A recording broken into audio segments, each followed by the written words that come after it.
sa Kanya. Huwag sabihin ng sinuman, pagka siya'y tinutukso, ako'y tinutukso ng Diyos, sapagkat ang Diyos ay hindi matutukso sa masamang bagay.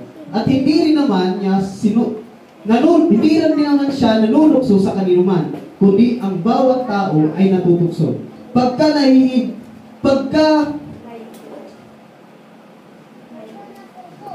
nahihila ng sariling masamang pita ay nahikayat kung magkagayoy ang kahalayan, kung maipaglihi ay nanganganak ng kasalanan, at ang kasalanan ay pagkamalaki na ay namumunga ng kamatayan. Huwag kayong padaya, mga minamahal kong kapatid.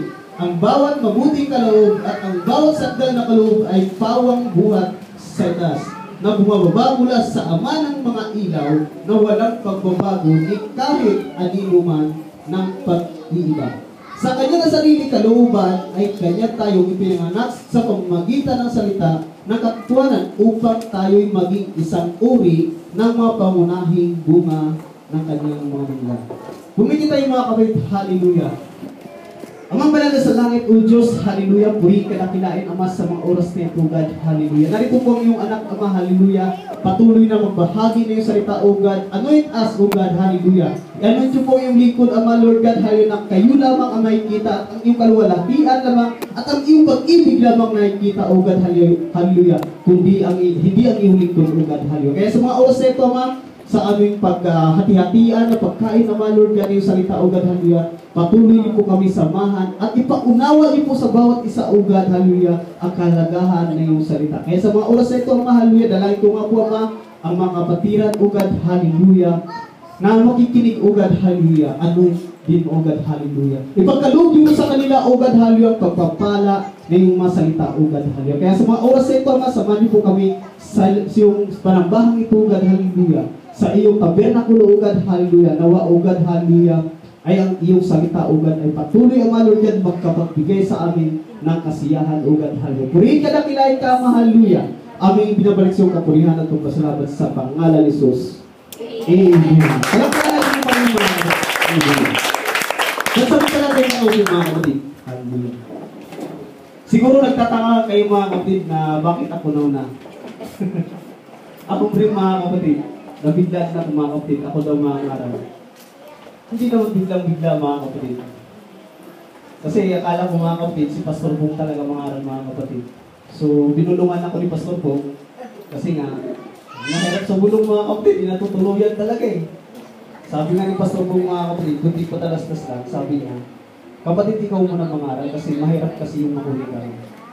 Siguro kung hindi nyo maintindihan yung sinabi ko, mga kapatid, wag na lang. Sa muna kakaintindi sa kanya. Ayaw ko pong ano yung mga kapatid, hallelujah. So ayun po mga kapatid, sabi ko nga mga kapatid, hallelujah. Sabi ko nga mga kapatid, one of the greatest challenge living of a Christian, mga kapatid, life is dwelling with temptation. Kasi itong salita na ito, mga kapatid, sa Book of James po, mga kapatid, habang nagbulay-bulay ko, mga kapatid, ito talaga, mga kapatid, dahil sa panahon natin ngayon, mga kapatid. Nandyan talaga, mga kapatid, yung laganap na yung kasalanan, mga kapatid, laganap yung temptation, mga kapatid. Kaya sabi ko, ito na lang, mga kapatid, yung pinagkaloob, ito yung pinagkaloob na salita ng Panginoon na binahag na ipinagkaloob niya sa akin, mga kapatid, para po ibahagi ko sa inyo, mga kapatid. Amen po ba, mga kapatid? Amen. Hallelujah. Sabi ko nga, mga kapatid, especially po, mga kapatid, for a new Christian, mga kapatid, an even old Christian daw, mga kapatid, hallelujah. Talagang, nandyan talaga, mga kapatid, itong temptation na ito, mga kapatid. Wala talagang exempted dito, mga kapatid. Amen po ba, mga kapatid? Sabi ko nga, mga kapatid, ang temptation, mga kapatid, hallelujah. Noon pa man, mga kapatid, nandito na ito eh. Nagpatuloy at nagpapatuloy lang ito, mga kapatid. Since basta pagka ikaw ang naglilingkod sa Diyos, mga kapatid, asahan mo, mga kapatid, ang temptation, mga kapatid, lumalapit sa iyo yan. Ibig po ba, mga kapatid? Hallelujah. Sabi ko nga ba, bakit kaya, mga kapatid, ang ginagawa, mga kapatid, sabi nila, sa mga baguhan, sa mga old, mga kapatid, bakit kaya, mga kapatid? Sabi nga dito, mga kapatid, dahil alam nila, mga kapatid, kaya itong temptation sa kasalanan na ito, mga kapatid, sabi nga nila eh, God is love. Ang Diyos ang papatawad naman eh. Sabi nila. By the way, sabi naman, pag nagkasala ako, pag nasangkot ako sa temptation, ang Diyos naman, pag-ibig eh. Ginagawang mesensya po, mga kapatid, which is mali po, mga kapatid. Hallelujah. Mamaya malalaman natin, mga kapatid, bakit nga ba, ang sinasabi nilang patawarin naman ako ng Diyos. Bakit kaya sinasalungat ng Diyos? Bakit kaya sinabi ng Diyos na hindi talaga pwede ng kasalanan manahan sa bawat isa? Hallelujah. Sabi ko nga mga kapatid, sa panahon natin mga kapatid, laganap po mga kapatid. Andyan yung bata pa, kabataan pa, matanda na, kahit matanda pa. Kahit matanda na. Pero bakit nangyayari natin? Dahil nga po mga kapatid, kulang po sa kaalaman ko mga kapatid. Dahil nga po mga kapatid, yung puso nila mga kapatid, yun ang lagi sabi nga natin, pagka ang sarili mo laging inuuna mo ang laging inuuna mo mga kapatid, nandiyan talaga yung mga kapatid. Hallelujah. Nagkakasala ka. Dahil sarili mo lang mga kapatid. Sabi ko nga, ang kasalanan niya mga kapatid, hallelujah. Hindi lang ito nakakasal sa adultery, hindi lang ito nakasal mga kapatid, itong kasalanan mga kapatid, na nang babae ka, nang lalaki ka, o kung ano-ano ginagawa mo, nang maril ka, hindi lang po ito nakasalalay din natin. Kundi ang kasalanan po mga kapatid, kahit nga mga kapatid, hindi ka nagsampo mga kapatid, kasalanan din. Sabi ko nga mga kapatid, nung nandun kami sa Bicol mga kapatid sa paglalakbay nga po ni Moises mga kapatid, ang sabi ng Panginoon kay Moises, Moises, mula sa unang araw hanggang 6 na araw, magtrabaho ka. Maglakbay kayo, gawin nyo ang gusto nyo, pero pagkadating ng 7 araw, dapat sumamba ka sa Panginoon. Ayun pala mga kapatid, kung hindi mo ginawa yung unos sa Panginoon, automatic yung mga kapatid, kasalanan. Ganun mga kapatid at kasalanan mga kapatid. Mismo sa buhay, minsan hindi mo alam na kasalanan na pala ginagawa mo, pero kampante ka. Bakit? Yung kaaway to, tuso eh. Hallelujah. Ganun talagang kaaway. Parang talimang ka lang na iniisip mo, tama naman to eh. Pero kung susumahin mo mga kapatid, kung ang salita ng Panginoon mga kapatid ang pagbabasihan mo, nagkakamali ka na pala. Minsan niya sabi mo nga, bakit minsan ang tao nagiging kampante na lang pagdating sa kasalanan? Bakit mga kapatid? Wala eh. Ginagawa na nga nilang vitamins eh. Hallelujah. Sabi ko nga ng mga kapatid, may nag-usapan niya, may narinig nga ako mga kapatid, sabi nila, tama na daw yung minsan na tawagin kang tanga. Sabi nila. Naalala ko lang mga kapatid nung overnight namin. Tama na daw yung minsan tatawagin ka na tanga, huwag mo lang daw gawing vitamins ang katangahan. Pero which is mga kapatid, pag nagsabi ka o nagbanggit ka sa kapatid mo ng katangahan, unta nga siya, kasalanan. Ang ganda mga kapatid, sabi ko nga, kung nakarating kayo mga kapatid noong Bible, noong overnight mga kapatid, ang daming topic na napag-usapan namin mga kapatid. Nakakabilis. Palakpakan natin ng Panginoon mga kapatid. Bliss natin sa mga kapatid. Hallelujah. Grabe, nandyan yung sabi nga, ang pagtutungayaw nga daw, nandyan talaga yung, nagsabi ka sa kapwa mo. Sabi mo sa kapwa mo na, advertise na ito mga kapatid, overnight, wala kayo eh. Pagka sinabi mo daw sa kapwa mo, tama ka. Malaking kasalanan yun. Pero sa kapwa mo mga kapatid, dadalhin mo yun. Kahit saan siya nagpunta. Pag ikaw sinabihan ng isang unang kapwa mo na tanga mo, pagka sinabihan ka mga kapatid, nawawala ka agad. Hindi, minsan talaga sa puso. Nagalit ka minsan. Kaya nasabi ng Diyos, magalit ka, pero huwag ka lang magkasala. Hallelujah. Ganun mga kapatid eh. Ang kasalanan mga kapatid, lalo na sa pagbuka ng bibig mo, sabi nga ni Pastor, kung nag-iisip ka, papasok sa puso at ilalabas mo ang masasama. Kaya namin sa mga kapatid, sabi mo, ako hindi kasi ako sanay mga kapatid na, alam mo yung, sabi mo minsan, lalo pagka nagdadrive mo mga kapatid, na nagugulat mga kapatid, lalo pagka sinasadya ng kasabayan ko, gumagano ko, anak ng to, wala ng to. Wala eh. Pero which is mali ito pala mga kapatid. Sabi ko nga kay Pastor, ano ba pala? Ano talaga, Pastor? Ano sasabi mo? Ay! Bliss na ako. Ang hirap mga kapatid. Kaya nga minsan pag nagsasalita ka mga kapatid, kung nagtapilok ka lang mga kapatid, kung ano-ano lumalabas sa buwan mga kapatid. Ito yan. Kasalanan ka ba ito? Hallelujah. Kaya sabi mo mga kapatid, ingat-ingat kayo. Yes. Ako mga kapatid, sabi mo nga, kahit nga lente, kung ano-ano, hindi, wala sa akin yung mga kapatid. Hindi ako nagsasalita ng mga kapatid.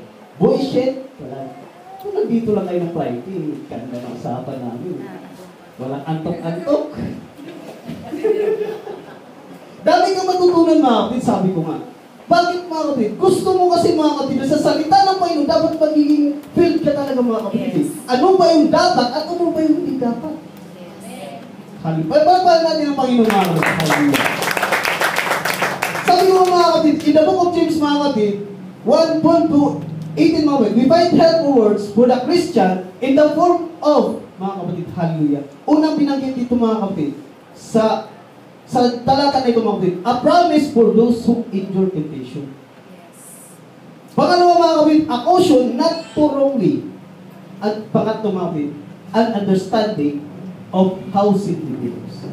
Dito mga kapatid, matutunan natin mga kapatid, bakit nga ba nangyayari ito mga kapatid? Itong temptation, bakit ba ito mga kapatid dumarating sa buhay natin? Bakit ba ito nagagawa natin mga kapatid? Mapag-aralan natin ito mga kapatid. Hallelujah. Una mga kapatid, in verse 1 po mga kapatid, hallelujah. Ang sabi dito mga kapatid, unang binanggit dito mga kapatid, pinaunahan ng mga kapatid, the promise. Ang sabi ng mga kapatid dito, the man who endures temptation will be blessed.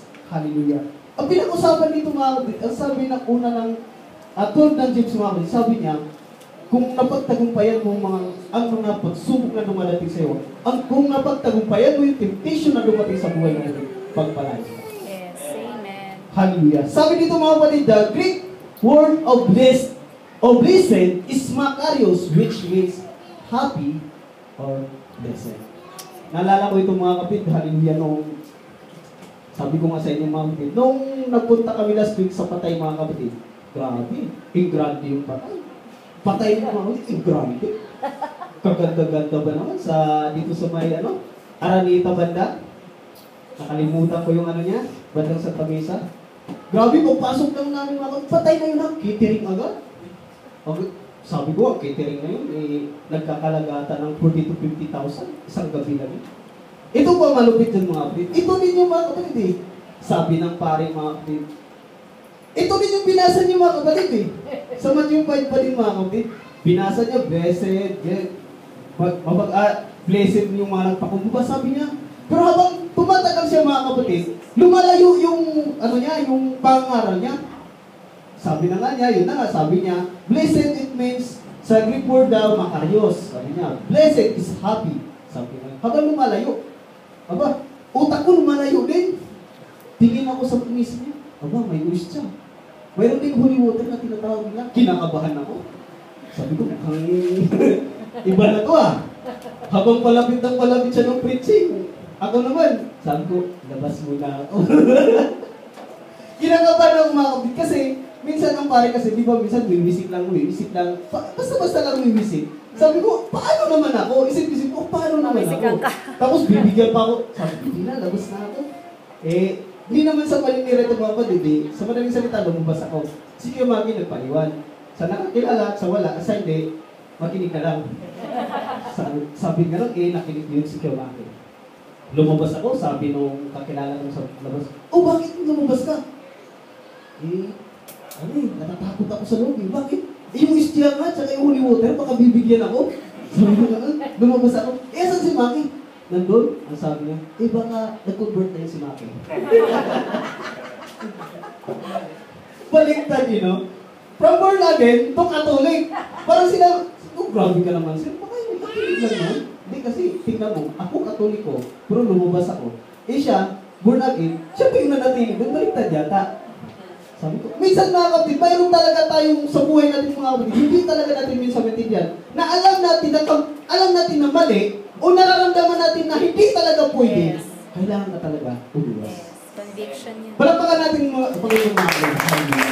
Sabi ng mga kapatid, pagka-blessed ang pag-usapan mga kapatid, napakarami mga kapatid, nagpatutuo na blessed na salita ng Panginoon. Basahin natin mga kapatid, hallelujah. And the book of Matthew mga kapatid, 3:11 po mga kapatid. Hallelujah. Ang sabi dito mga kapatid, hallelujah. Mapalad kayo pagka kayo'y inaalimura at kayo'y pinag-uusig at kayo'y pinagwiwikaan ng sari-saring masama na bawang kasinungalingan dahil sa akin. Magalak kayo at mangagsayang tuto sapagkat malaki ang ganti sa inyo sa langit sapagkat gayon din ang kanilang pag-uusig sa mga propeta na nangauna sa inyo. Kayo ang asin ng lupa, ngunit kung ang asin ay tumabang, ay anong ang ipagpapalat? Wala ng ano pa makabuluhan, kundi upang itapon sa labas at yuyukuran ng mga tao. Hallelujah. Ang sabi nga dito mga kapatid, mapalad mga kapatid, kung